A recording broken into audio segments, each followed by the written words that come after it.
What's up folks, welcome to Wasted Space and welcome back to some more Dreadnought.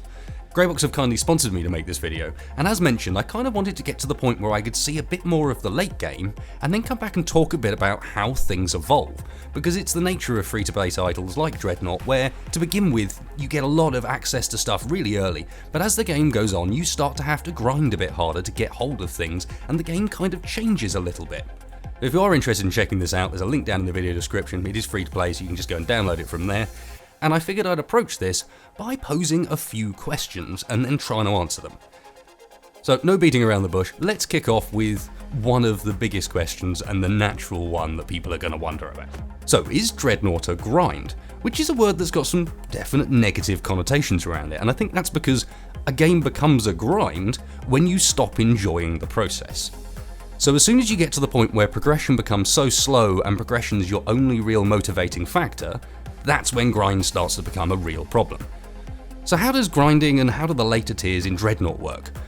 I've gone from absolute fresh player to tier 4 in the process of these last 3 videos, and so I've seen the XP and the grind side of things evolve as you go through, from tier 1 where everything is very easy to unlock, you can unlock it with a game or two, up to tier 4 where you have upgrades that legitimately cost as much as your tier 3 ship did as far as research is concerned.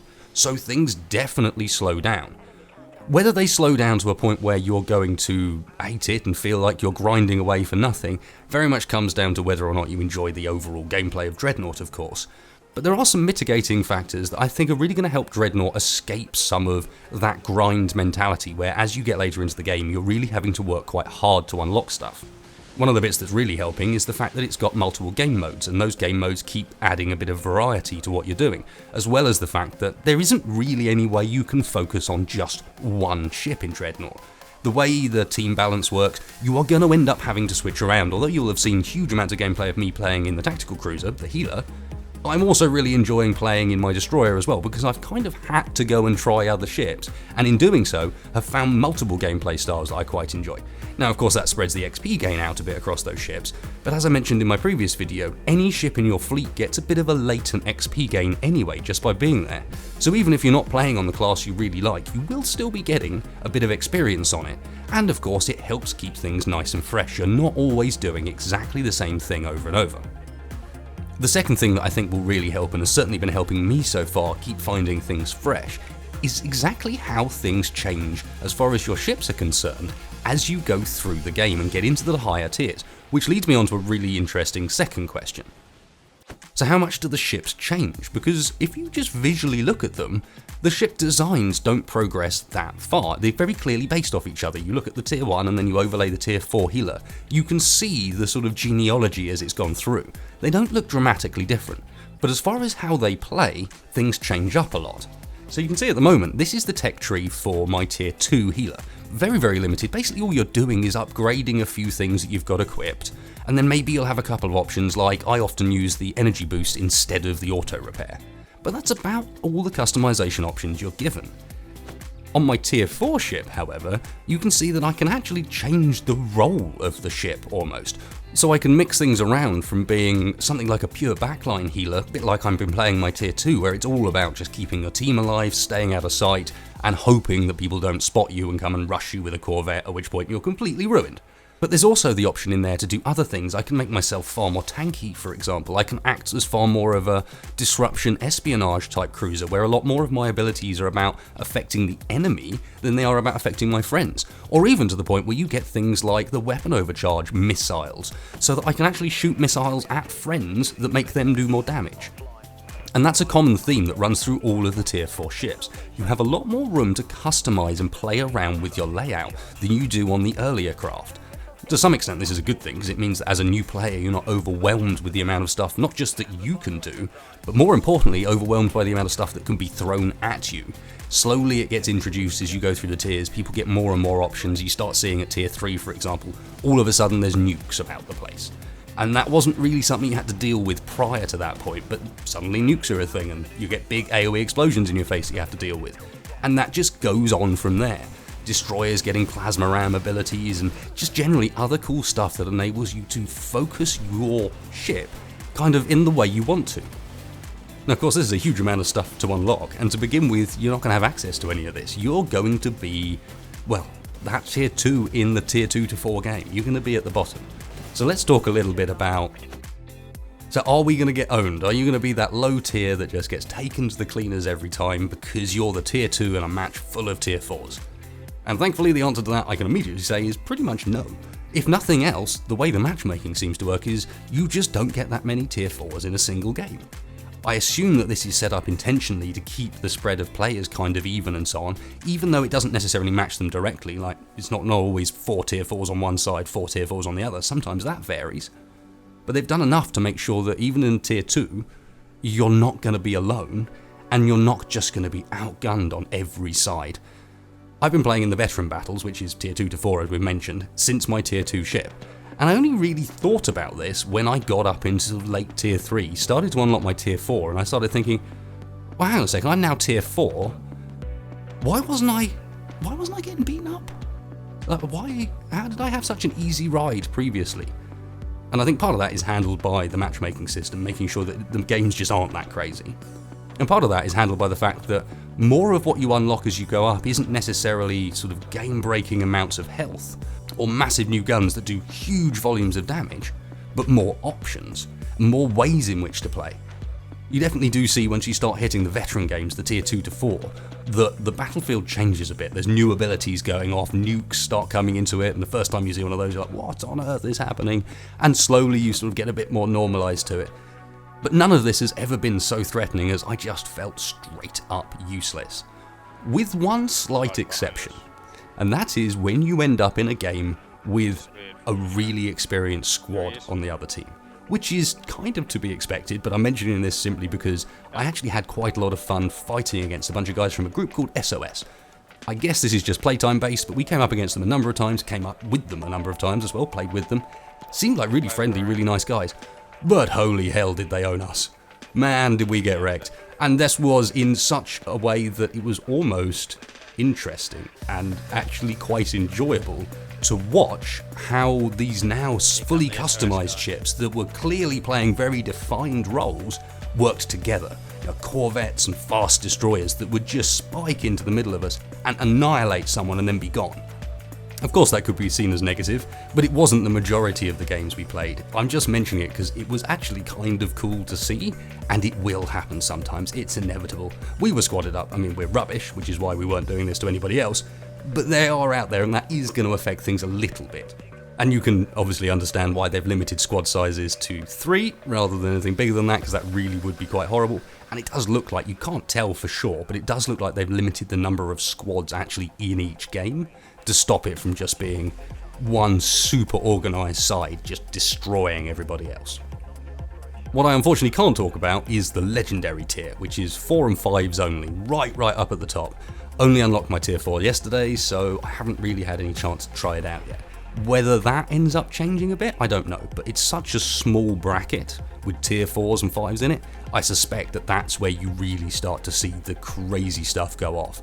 So I'm talking about all this cool shit up at the end game, and that raises the second elephant in the room, the even bigger one, which is that this is a free-to-play game with premium options. So let's talk about that for a bit. Is this one of the games where you feel like you have to pay to get anywhere? So unfortunately, this is one of these ones you've got to talk about, and try and talk about in a way that's impartial, because a game developer has to make money off their titles. There would be no game if there was no premium side of things. But at the same time, there are plenty of examples of developers that have gone nuts with it and ended up implementing a system that kind of tore the heart out of their game. I'm thinking World of Tanks premium ammo, for example, back when it used to actually cost real money to fire premium ammo. That sort of dumb shit is still done sometimes. Thankfully, Dreadnought's kept it pretty damn simple. There's cosmetic stuff, there's the premium time, which gives you 100% XP, 100% credit bonus on every battle you have, and then finally you can just buy premium ships straight up, which I'll talk about a bit later because they're kind of outside of the norm a little. When it comes to the premium time, it's priced relatively sensibly, it's relatively comparable to everybody else's premium time, and it doesn't feel like some game-breaking bonus. It's very straightforward to see, 100% extra, double effectiveness for all intents and purposes. This doesn't seem to be as good as just the random battles bonus, which will come around every 15 minutes after you've played a game. If you play another one, you'll get an experience bonus in that. That seems to be stronger most of the time, just to put that stuff in perspective. But also, I've been running with Elite because I wanted to get as far as I could for this video. My brother, who'd been playing with me for most of it, hasn't been. He's just about to get his tier 4, I got my tier 4 yesterday. The main limiting factor we've both found is money, not experience. So the Elite isn't making that much difference between us that we can't still play together. And I think that's a pretty important one. When you get premium time, Elite time actually kind of splitting people apart, that's when it can get a really difficult one to deal with. And then you've got the ships. Now these are a bit weird because there aren't that many options. There's only 4 I think at the moment, and one of those is a welcome pack. And they're really expensive. Like 39, 40 bucks I think if I worked it out. And not only that, but there was no way of buying a gold pack that equated to the amount of a ship. You always had to overbuy a bit.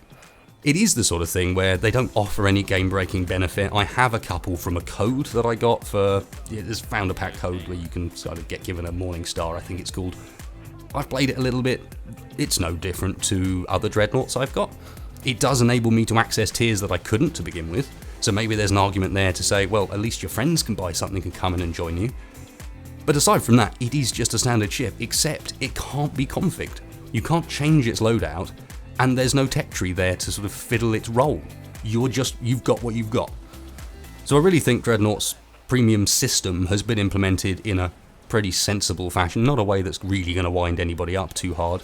You don't have to get it, and playing in the pure free-to-play mode, you don't feel particularly gimped, so no real complaints there. There are, however, a couple of little bits that I felt I'd mention given I was doing this video, as far as what could be improved for future. Little bits and bobs that could be added that might just help the game.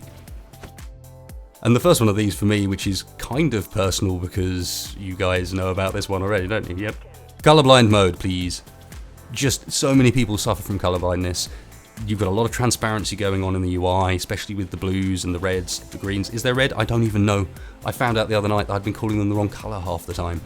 They're hard to see, so it'd be really nice just to have something to kind of be able to customise them ourselves, or just a button to change them to something that might be better for us. It is a really handy thing to have, so that would be awesome. I'd love to see that in future. I'd also love to see some sort of indicator on the minimap to show you, just nominate a direction, even if it's not north and south, even if you just put something so that when I respawn and I'm miles away from my friend, so I can't even see on the minimap because it doesn't zoom out far enough, I can talk to them and say, hey, which direction are you guys? That sort of idea.